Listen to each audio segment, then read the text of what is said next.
Magandang umaga. Mga ka-GM mukbang. Bali, tuloy pa na ito YouTube ko. Tuloy pa rin yan. Hindi kasi maganda yung panahon minsan eh. Nung mga isang araw kagahapon, busy may dagat ako. Sinat. Pero okay lang ako ngayon. Nahilo eh. Natayo ka ng pawis sa likod. Okay. Bali mamaya, exercise na ako ulit. Hindi ako mahiwalay sa kapon. Busy na ako eh. Magandang umaga. Tuloy pa rin yung grip ko. Exercise. Mamaya gagawa akong video. Choros. Lapit ka.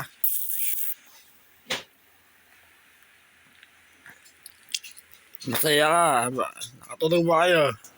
Oo. Bali, pakagising nyo mga ka-gym natin. Magdasal muna tayo. Sa Panginoon, huwag natin siyang kakalimutan. Yan ang pinaka-importante. Prayers.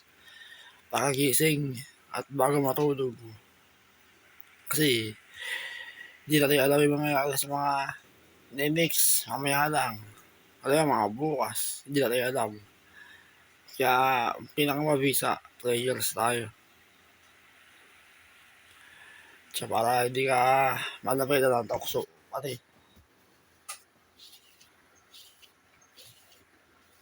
Bali ito. Nagpaparelax ako ngayon. Ianda ko ulit yung katawan ko. Exercise ako mamaya. Maya. Kagahapon. Nahihina pa ako ng konti. Pero okay na ako. Yung kung ano yung sinabi ko dun, exercise 1 tsaka exercise 2. Yung pa rin yung ginagawa ko mga ka-gym. Babalik ako. Subukan ko magbalik sa live. Ewan ko lang kung makagawa ko pa. Pero tatry ko. Makabakatapos na 2 years siguro. 1 year. Sa puro video muna ako sa ngayon. Supportahan niyo sana yung ginagawa kong video. Yung YouTube shorts ko tapos na. Ayoko nang gawin. Tapos na yun. Salamat sa kape. Ay, Mikey. Ayun, kape. Bali, tuloy pa rin yung Bible study ko. Araw-araw. Gabi-gabi. Tingin gabi. 10 p.m. Tuloy yan. Hindi ko naininto yan. Gusto ko yung salita ng Panginoon Diyos ko. Ayun, yung Biblia. Lagi akong katabi. Tapos yung notebook. Nakasulat yung 10 utos ng Panginoon Diyos. Doon sa notebook. Kabisado ko yun. Bali, nasa ano na ako. Book of Horror. Judgment. Grabe yung mga Hukom 2. Grabe yung mga Israelita. Akala ko, nakilala na nila ang Diyos. Hindi pa rin. Namatay na si Moises, si Josue. Matigas pa rin ulo nila. Hanggang ito, sa Book of Hukom. Sumakasama pa rin sila sa mga Diyos-Diyosan. Tapos yung Panginoon Diyos nilang totoo, yung mga utos niya. Sa 2 yun, chapter 2 yun. Hinahayaan na ng mga Israelita. Binabaliwala lang yung utos ng Diyos. Bala yung Diyos, binabaliwala nila. Yan, Panginoon Diyos, mapanibughuin. Ayun, nagagalit ang Panginoon Diyos. Yung mga Israelita, sa mga anak ng Israel, sobrang sama. Ayun, sumasama sa Diyos-Diyosan. Nag-aalab yung galit ng Panginoon Diyos. Ayun, hindi sila sinasamahan ng Diyos sa laban nila. Sa harapan ng kaaway nila. Namatay na si Moises ganun pa rin sila matigas sa ulo, ayaw makinig. Tas si Josue, yun din yung akala ko grabe pala tigas ng mukha ng Israelita.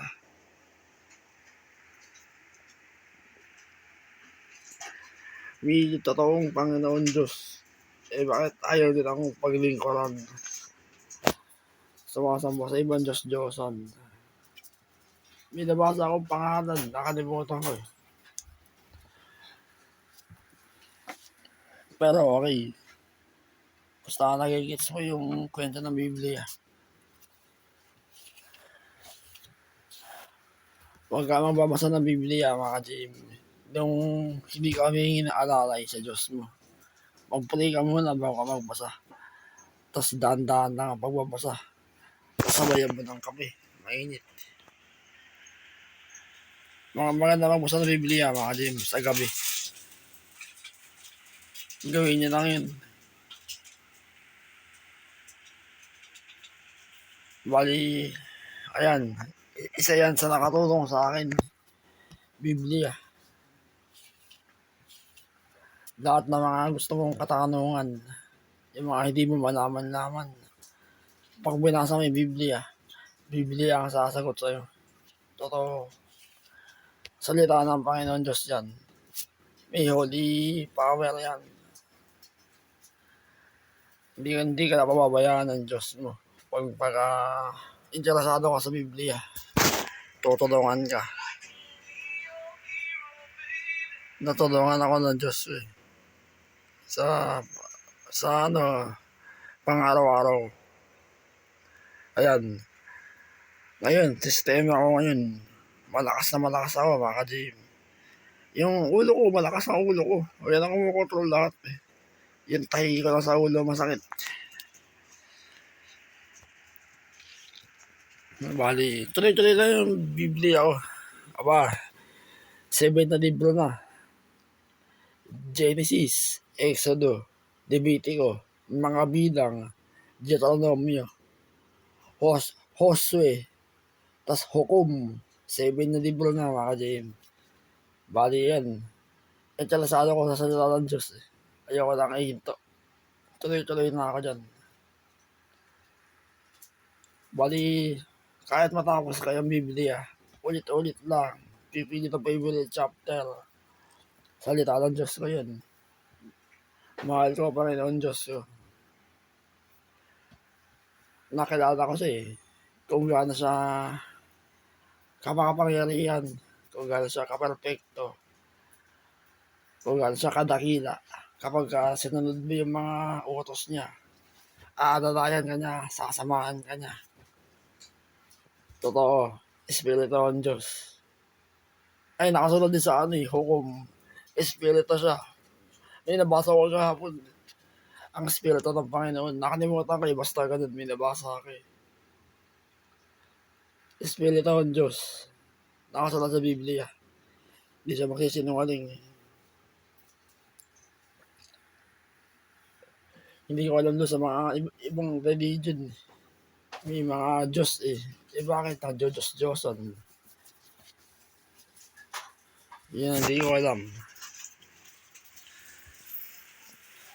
Teka, may video ko sila. Sasama ko. Dito tayo. Sa creation ng Diyos pa lang, malalaman mo na eh. Perfecto, mga ka-GM. Magaling ang Panginoon Diyos.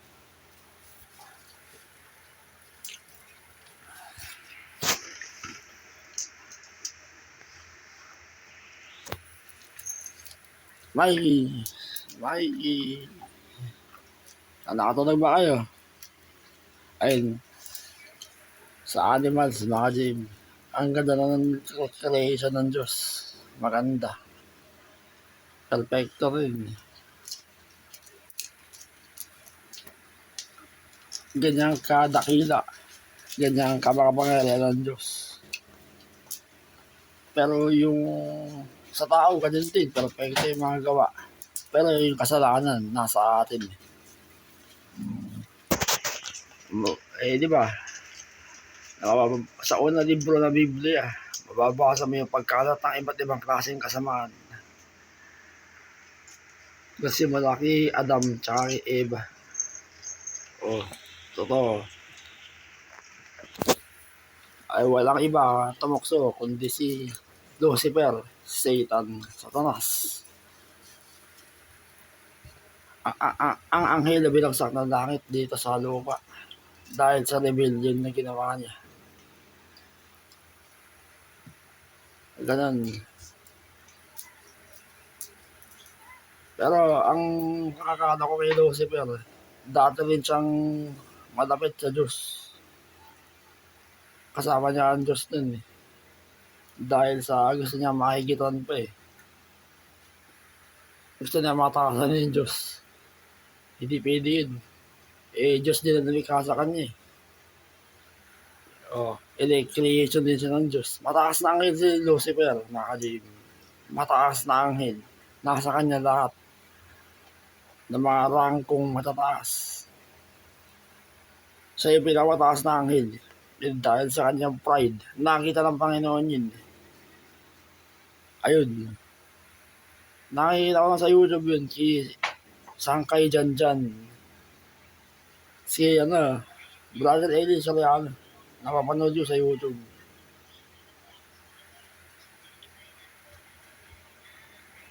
Mataas na uli si Satanas na anghel. Dahil sa rebellion niya eh. Ibinagsasan ng Diyos dito sa earth na to. Kasama yung mga kampo ni Satanas na anghel. Rebellion din sa mama. Ayun, dami niya na. Billions ata, millions. Marami. Nagalit ang Diyos sa kanila. Nakadapa ka pa. Kaya sa ngayon, pansinin niyo yung earth natin, itong mundo, sa panahon ngayon. Ang daming iba't ibang klaseng kasamaan. Punong-puno ng kasamaan yung mundo natin. Ang magagawa natin ay umiwas, magdasal, magbalik loob sa Panginoon Diyos natin. Ako, pansin ko eh. Kahit hindi ako nakalabas ng bahay, pansin ko yung earth na to, ang daming kasamaan. Yung panahon ng Biblia, may mga masasama na rin, sumusaway sa Diyos. Tapos may mga kumakalat na kasamaan. Yung panahon ni Noah, o yun na, nagsimula yung dun, matitinding kasamaan. Kumalat yun. Diba, may mga higante pa eh, masasama. Yung nakita ng Panginoon yun, lingkod ng Diyos si Noah eh. Nakita ng Diyos si Noah yung mabuti lang. Kasi nagdamdam sa lungkot ang Panginoon Diyos. Si Noah yung inutusan niya, gawa ng barko, arako. Ayun. Dinipuli ng Diyos yung mga likha niyang tao. Maliban kay Noah, siya ay nakautosan ng Diyos eh, naging lingkod.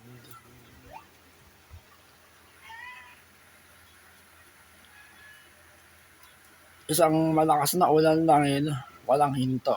Ayun, nagalit ang Panginoon Diyos dahil sa kasamaan. Sa panahon na yun, mas masama mga tao ngayon. Iba ang panahon ngayon, mga James. Hindi ko alam kung bakit. Basta magbalik loob tayo sa Panginoon Diyos. Yun ang importante. Maraming kasalanan ngayon. Una yung internet, social media. Ayan. Pero depende sa inyo yan. Kung gusto niyong maglingkod pa rin sa Diyos. Basta magbalik loob tayo sa Kanya. Huwag natin kakalimutan yung pangalan niya. Panginoon Diyos na makapangyarihan sa lahat. Siya ang pinakadakila. Siya ang kakilakilabot na Panginoon Diyos. Kapag siya ay gumawa, kumilos ng mga kababalagan niyang gagawin. Kapag di mo sa sinunod. Totoo. Matis mo sa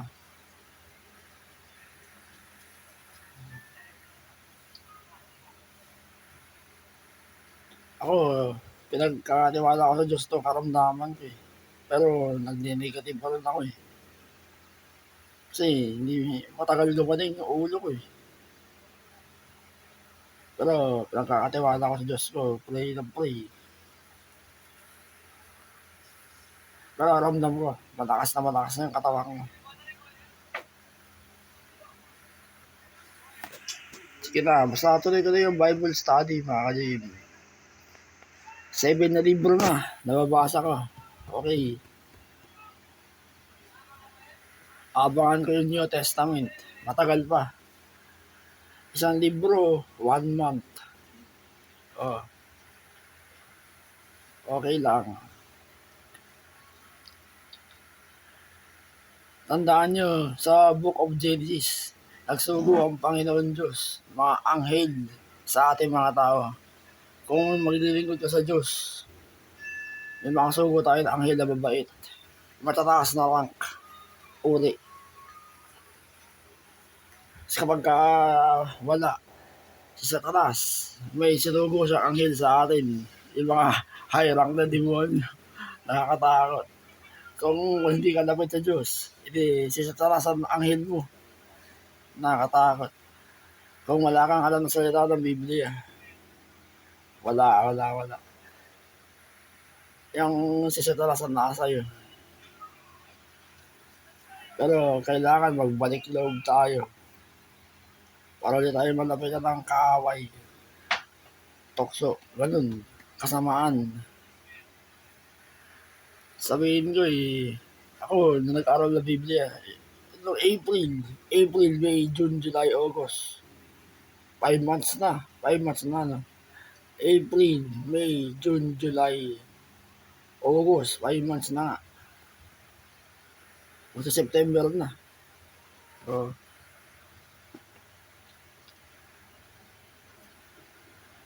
Nung nag-aral ako ng Biblia, mga Jim, para akong binago ng salita ng Diyos. Unti-unti, nagdilingkod ako sa Diyos ko Araw-araw, nakapagbigay ako ng oras sa Kanya. Bible study. Malaking tulong sa akin, mga ka-JM. Maganda, pray ka bago magbasa para alalayan ka ng Diyos mo. Tapos magsabay ka ng kape para gising yung otak mo. Kapag halimbawa, hindi ka nababasa ng Biblia, hindi ka interesado, binabali mo naman yung salita ng Diyos, delikado ka nun. Si Satanas ang nasa iyo. Yung nag-aral ako ng Biblia, yung unang libro, binasa ko yung sa Genesis, yung paglikha ng Diyos, lahat ng creation niya. Binasa ko yun. Yung utak ko parang bumukas. Totoo. Hanggang sa ngayon, interesado ako sa Biblia sa mga kwento. Nung pagkamatay ni Moses, Josue, lingkod ng Diyos yun, sugo. Hindi ko alam kung sino yung pumalit sa kanila sa ngayon, sa hukom. Walang pumalit kagaya ni Moses at ni Josue. Ang baka alam ko, ang kanan ni Judah, ang kanan ni Simeon, yun yung mga nakakausap ng Diyos. Kasama yung Israelita. Pero matigas pa rin mukha ng Israelita Yun yung nakakaalam ko nabasa ko Kung ano yung nakasunod sa libro, yun na sinusunod ko. 18 minutes. Tuloy-tuloy lang yung Biblia ko. Mahal ko ang Diyos mo, mga ka-JM. Sa akin ay kilala ko ng Panginoon.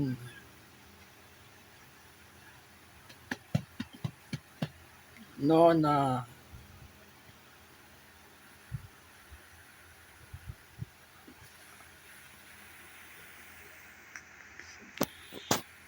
nakadapa ako. Magbigay oras tayo sa Diyos, mga ka-JM. Kahit mga 30 minutes, 20 minutes sa pagpe-pray tapos sa pagbabasa ng Biblia. Ayan, totoo. Kesa yung wala kang Diyos, nakakatakot yun. Hindi ko kaya mabuhay na walang salita ng Diyos. Kailangan ko ang Diyos ko.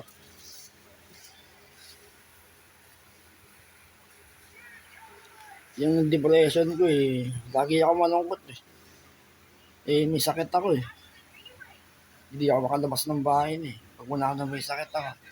Pero dito, kailangan gawa ko ng mga bagay na ikakasaya ko. Hindi pwede malungkot. Pero, ito, pinapalakas ako ng Diyos ko, baka gym. Iba yung lakas ko ngayon, di ba? Pero, yung lakad ko, hindi na nga ibabalik siguro yan. Kaya ka na siguro. Pero, lakas ng katawan ko. Sobrang lakas. Kahit naman yung ulo ko eh. Yung tahi sa ulo ko, masakit. Dito yung tahi eh. Sa batok, sa kaliwa. Kaliwa, kanan, may parang butas dito. Sa ulo ko. Ganun. No, na gagaling din yan. Tatapos din yan. Basta tuloy-tuloy yung body weight ko, body. Mamaya, exercise na ako. Ayan, gising na ako. Sige na, 21 minutes. Babay sa inyo, magandang umaga. Huwag natin kakalimutan ng Diyos natin. Ang Panginoon Diyos natin ay makapangyarihan, dakila, tapos kakilakilabot kapag sa'yo gumawa ng kababalagan sa ginawa mo. Tandaan niyo, huwag kayo mag-Diyos-Diyosan, mga ka-J. Nakasulat sa book of Hukom yan. Ayaw ng Diyos talaga. Magmula sa Genesis, sa Exodo, Levitico, mga bidang, Josue, tapos yung Hukom, Deuteronomio, kasama. Halos nabasa ko yung mga librong yun. Ayaw ng Diyos talaga. Masama. Siya nga lumikha na lahat eh. Bakit mag-Diyos-Diyosan ka? Tama, hindi tama yun.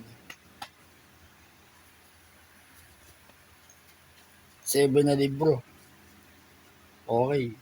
Kaya maglingkod tayo sa Diyos. Kilala ng pangalan ng Panginoon. Panginoon Diyos ang pangalan. Totoo siya. Espiritu ang Diyos. Ay, pag-usap sa mga tao. Ayan, sa Deuteronomio. Mababasa mo yun. Sinabi ni Moses sa mga Israelita yun. Nung buhay pa si Moses. 22 minutes.